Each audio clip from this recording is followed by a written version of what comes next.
Hello, my name is David Attenborough, or Sir David Attenborough to you, and I am here to tell you of a cause more urgent than the issue of climate change, more dangerous than the collapse of our democracies, and more tragic than the rapid extinction of wildlife on our planet. Male pattern balding.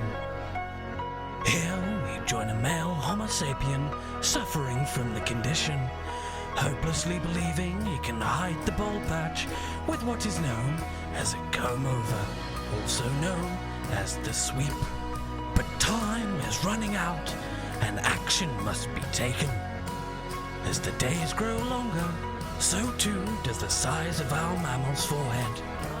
But together, for just £10,000, we can fight this tragedy by paying for a hair transplant to restore this human's barnet to its former glory, just like Wayne Rooney before him.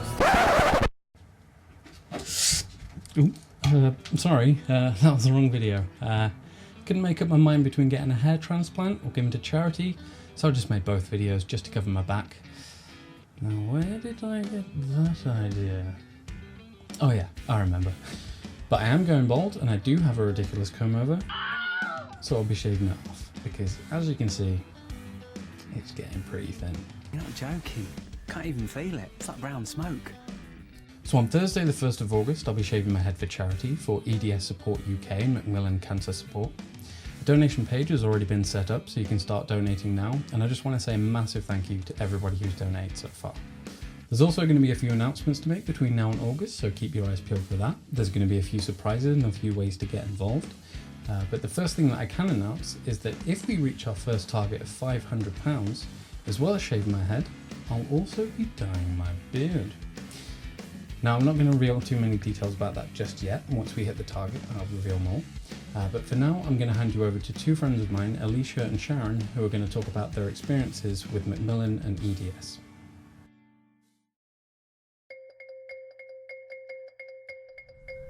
Hi all, I'm Alicia, I'm one of Lewis's friends. I'm here to talk a little bit about my medical condition that I suffer with. It is quite rare, only one in around about 1 in 30,000 have it. It's something what's called multiple endocrine neoplasia type 1. You can get other variations of it, but I've got the type 1 condition, and just to abbreviate it, it's MEN, M-E-N, 1.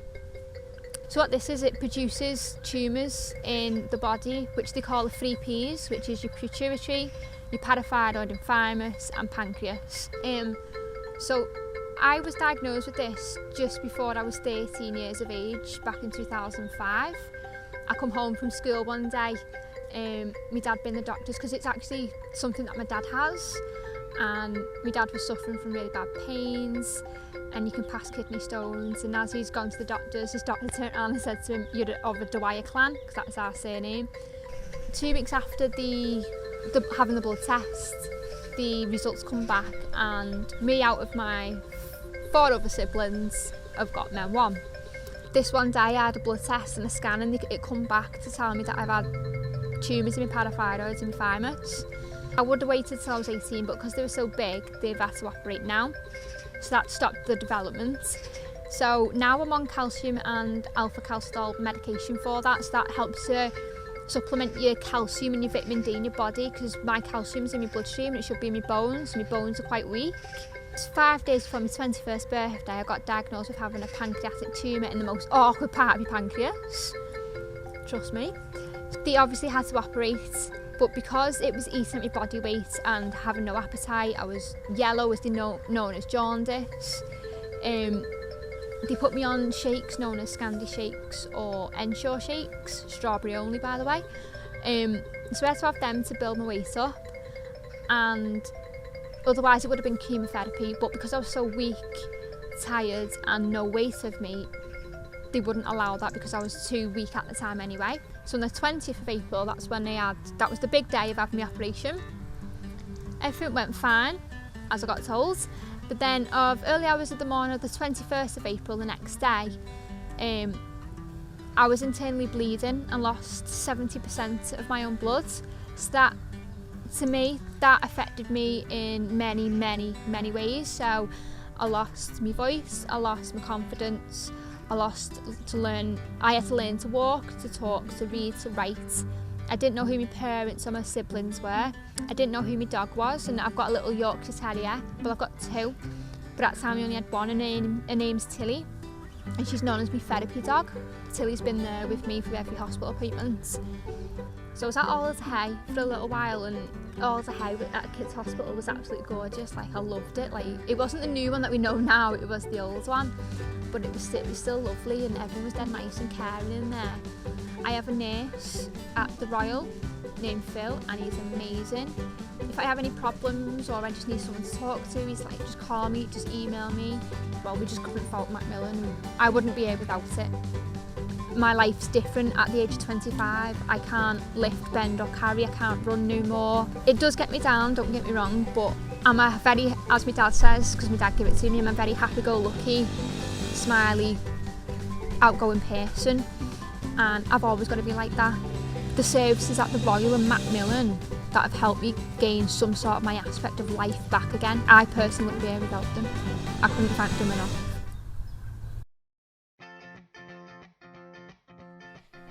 Hi, so I'm Sharon, I'm Lewis's friend, and I know Lewis through music. He played double bass for me in my band, the Del Sharons. I have a big passion for the 1950s kind of era, the clothes, the style, and people see me perform on stage and I'm sat down because I can't stand to perform for long enough because of the pain would be too much.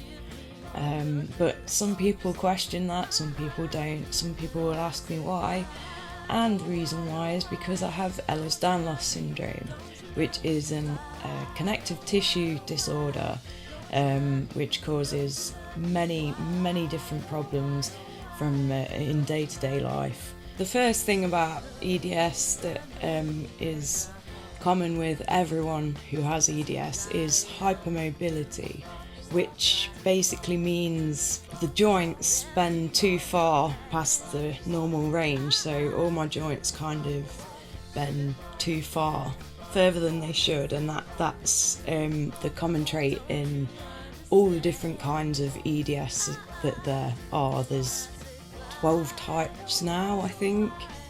I've got a hypermobility type, which is the most common, but it's still quite a rare illness. Often very difficult to get diagnosed. I was struggling as far back as when I was 8 years old with pain in my joints and my legs and things like that, and it often got put down to growing pains because that's one of the most common things, like in children, causes for pain. It took me until I was actually 26 years old before I actually got diagnosed with EDS. The average person, I think it takes 17 years to get diagnosed with it. So needs a lot more awareness about the illness out there so people can recognise it sooner and people realise that although it's rare, it does still exist, and to not dismiss it. One of the most common symptoms of EDS is actually dislocations or subluxations. Now, I personally suffer with subluxations, which are like half dislocations, where the joints sort of slip out of place but not completely, and slip back in. I get that in both of my knees.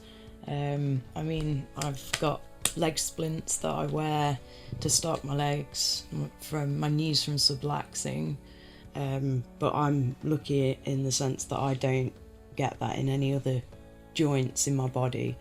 A lot of people do suffer with like frequent dislocations, and I've got friends with this that have the same type as me, and they'll go to sleep at night and then they'll wake up with like a hip out of place and a shoulder, so it can be quite debilitating in its own way. A few things that I struggle with daily are simple everyday things like making a drink, like picking up a kettle, because it can be quite heavy and my wrists are very weak and very flexible. Other things I struggle with quite badly are like washing, drying my hair and having to style it and things like that.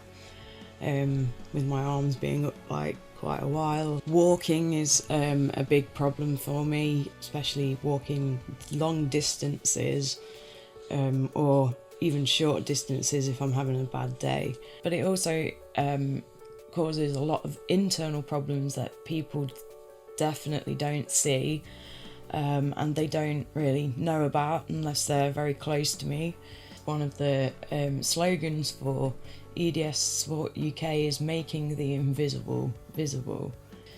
So only my close friends know these kind of details, but for the purpose of the video I'd like to share a few to help people understand that it's not just a bit of pain. I have problems with the way my bladder works and that my bowels. Another one is the heart. There's a vascular type of EDS which I don't have, which is a very nasty form. But one thing that runs in most types of EDS, it's called post-orthostatic tachycardia syndrome. And basically I'll stand up and I'll go very, very dizzy, very faint and feel like I'm going to pass out. And sometimes I'll stand up, I have to literally just sit back down where I am. And some people actually pass out every time they stand up. At my worst days I have to stay in bed all day, and after anything I do, it's just hard. Everything I do is hard work. It's not easy, nothing comes easy to me. So I have to work especially hard to try and keep things in my life going, like my band. I'm a radio presenter and I love doing that. Anything to do with music is my therapy. So support Lewis with his head shave, and for the other charity Macmillan as well, which is also a very, very worthy charity, and please donate. Thanks to Alicia and Sharon for sharing their experiences, but for now, without any further ado, go to the GoFundMe page and Get off your fat ass and give some money! No! Please?